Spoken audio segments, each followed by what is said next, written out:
কোটা সংস্কার আন্দোলন ঘিরে সংঘাত সহিংসতায় নিহতদের স্মরণে মঙ্গলবার দেশব্যাপী শোক পালন করা হচ্ছে। তবে রাষ্ট্রীয় এই শোক পালনকে প্রত্যাখ্যান করে মঙ্গলবার শিক্ষার্থীরা একক ও দলবদ্ধভাবে চোখে মুখে লাল কাপড় বেঁধে ছবি তোলা এবং অনলাইনে তা প্রচার করার আহ্বান জানিয়েছেন। তাদের সেই আহ্বানের পর ফেসবুক রীতিমতো লাল রঙে ছেয়ে গেছে। দেশের সাধারণ শিক্ষার্থী থেকে শুরু করে শিক্ষক, এমনকি তারকারা তাদের ফেসবুক প্রোফাইল পিকচার পরিবর্তন করে লাল রং বেছে নিয়েছেন।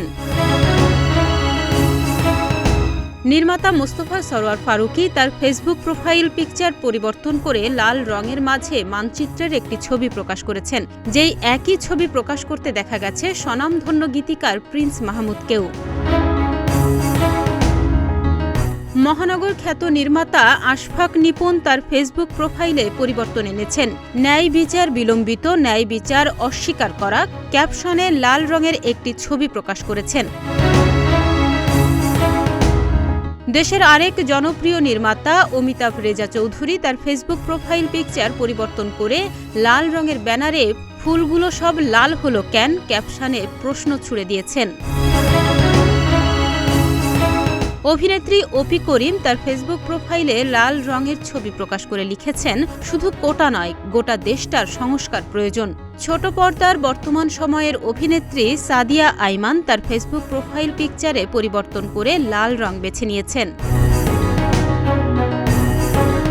এদিকে অনলাইন শিক্ষাদান প্রতিষ্ঠান 10 মিনিট স্কুল এর প্রতিষ্ঠাতা আইমান সাদিক এবং একই প্রতিষ্ঠানের ইংরেজি শিক্ষিকা মুনজেরিন শহীদ তাদের ফেসবুক প্রোফাইল লাল রঙে পরিবর্তন এনেছেন। এছাড়াও সোশ্যাল মিডিয়া ইনফ্লুয়েন্সার রাফসান দা ছোট ভাই সহ আরও অনেকেই তাদের ফেসবুক লাল রঙে ছেয়ে ফেলেছেন। দেশের সরকারি বেসরকারি বিশ্ববিদ্যালয়ের শিক্ষক শিক্ষার্থীদের ফেসবুক প্রোফাইল ঘুরেও একই চিত্র দেখা যায়। এছাড়া অনেকে আবার মুখে ও চোখে লাল কাপড় বাঁধা ছবিও নিজের প্রোফাইল পিকচার হিসেবে নির্বাচন করেছেন।